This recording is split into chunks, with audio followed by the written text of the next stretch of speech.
legislature, Greg Barreto, was giving a presentation with me one day, and he mentioned that he was from Cove, Oregon. How many of you ever been to Cove? Oh, pretty cool.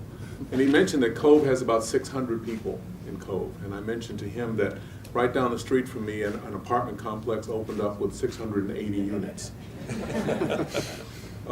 It was that's so the one-size-fits-all conversation really does. You really do have to adjust it in many ways. But I'm going to go back to another story, and that's from the late 70s, early 80s.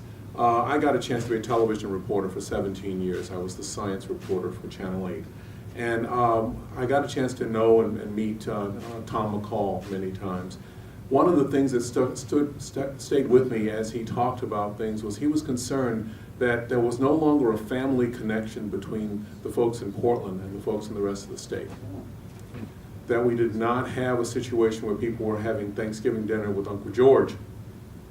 Even though you really argued with Uncle George constantly, you still had a family connection with him, and you had a respect for what Uncle George was doing out in the woods or on the ocean or in the fields somewhere. That change that has continued. That's still a part of what I try to deal with. So what I see as part of my mission is to try to find some way to get that reconnection.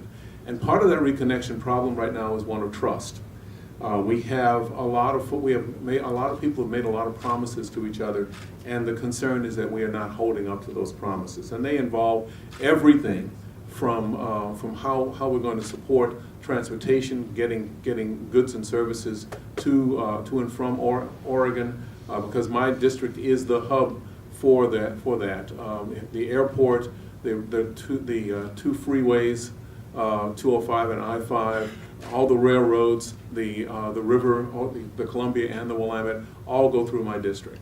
So that's part of what I'm concerned about. But there's other promises that we've made that include things like some of the cattlemen are concerned about regarding how we deal with predator control and other issues that we made promises about in the past that and a sense of trust that we need to deal with, and a sense of predictability.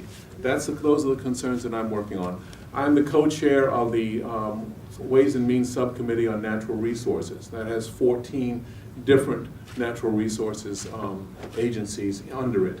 And in many cases, people do not know what those agencies do. My other background is molecular biology, among other things. My other background is I was a ranch hand in Nebraska.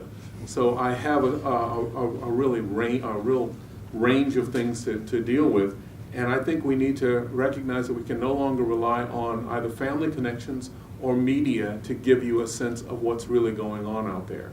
And that's the kind of thing that I think each of you, all of us, need to find a way to work with. And if I could ask that one thing take place, it is that we begin that process or continue that process to reconnect all of Oregon with one another, because we don't have that connection right now, and it's easy to separate people. It's much harder to bring people together. Thank you.